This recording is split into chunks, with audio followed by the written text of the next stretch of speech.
ഇന്ന് തന്നെ ഡൗൺലോഡ് ചെയ്യൂ. കാണൂ നിങ്ങളുടെ ഫേവറേറ്റ് ഷോസ്.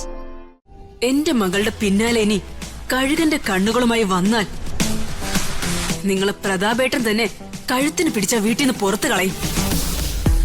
അതോർത്ത നിനക്കും നിന്റെ അമ്മയ്ക്കും നല്ലത്.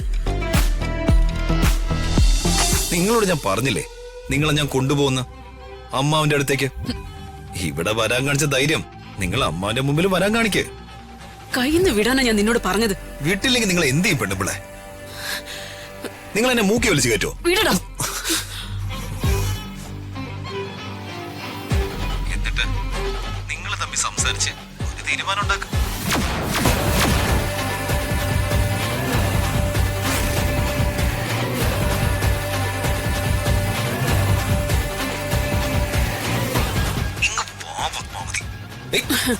ദീപക്കേ, നീ മതിയാക്ക്.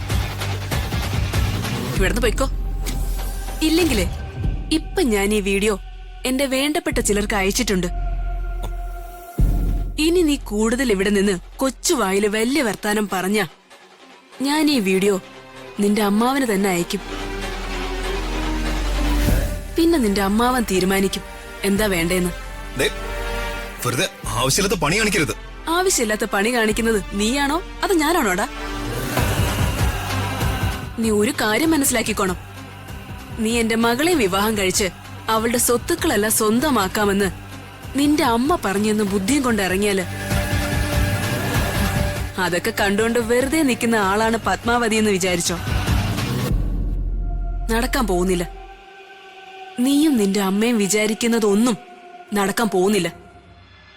ഈ പത്മാവതി ജീവനോടെ ഉണ്ടെങ്കിൽ നീ ഋതികയുടെ കഴുത്തിൽ താലി കെട്ടില്ല. എന്നെ വെറുതെ ദേഷ്യം പിടിപ്പിക്കരുത്. ദേഷ്യം വന്ന് നീ എന്ത് ചെയ്യോടാ? നിനക്ക് ചൊണയുണ്ടെങ്കിലേ നീ ഋതികയുടെ കഴുത്തിൽ താലി കെട്ടടാ. ഞാനൊന്ന് കാണട്ടെ. ഋതികയുടെ കഴുത്തിൽ താലി കെട്ടണമെന്നുള്ള നിന്റെ ആഗ്രഹം ഉണ്ടല്ലോ, നീ അതങ്ങ് മറന്നേരെ.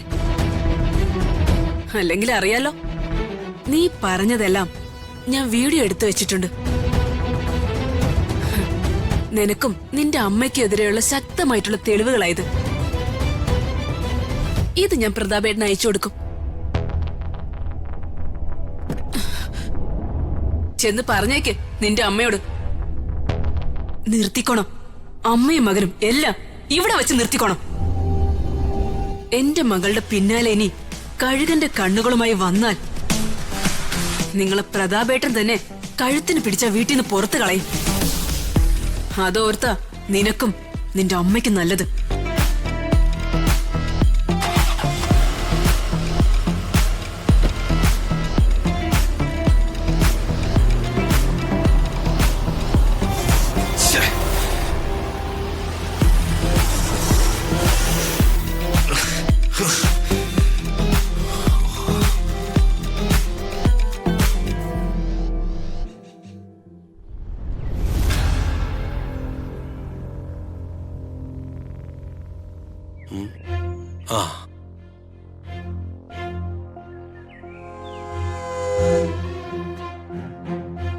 എന്താ ചേട്ടാ, സുഖല്ലേ?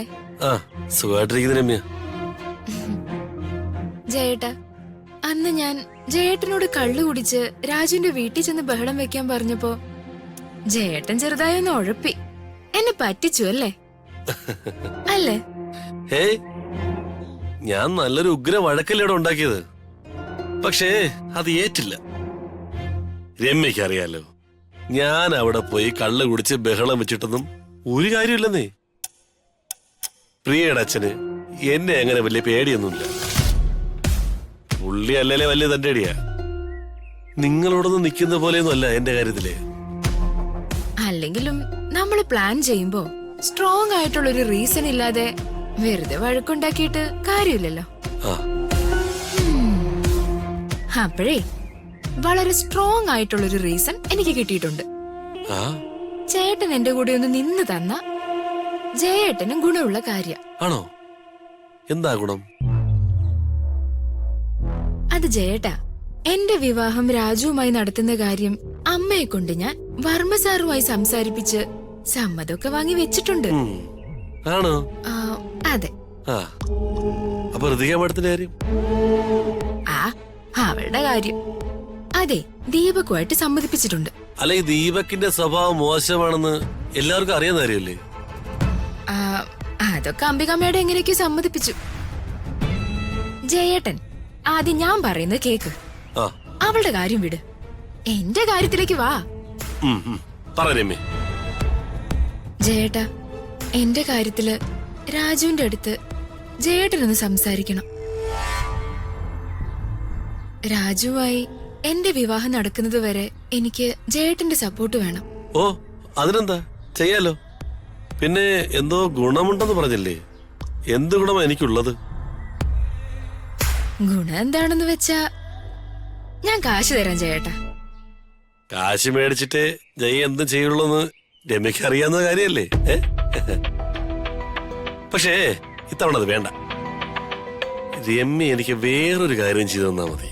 ആ, എന്ത് കാര്യം? രമ്യ വിചാരിച്ച കുടുംബത്തിൽ നിന്ന് മാറി താമസിക്കുന്ന രമ്യയുടെ ചേട്ട ഹരീഷിനെയും അവന്റെ ഭാര്യ ശ്രീലക്ഷ്മിയെയും തിരികെ വീട്ടിലേക്ക് കൊണ്ടുവരാൻ പറ്റില്ലേ?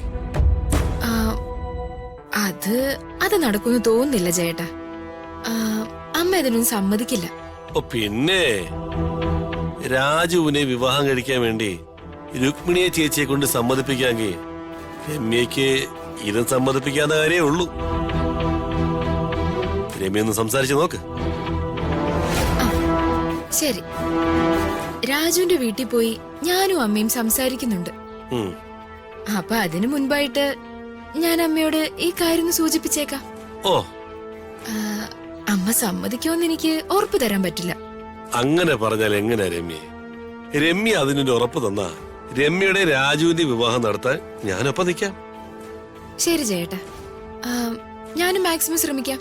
അത് മതി, എനിക്ക് കുറച്ച് തിരക്കുണ്ട്. ശരി ജയേട്ടാ, ഒരു കാര്യം കൂടിയുണ്ട്. എന്താ? എത്ര തിരക്കാണെങ്കിലും ഇന്ന് വൈകുന്നേരം രാജുവിന്റെ വീട് വരെ ഒന്ന് വരണം. ശരി, അങ്ങനെ ആവട്ടെ.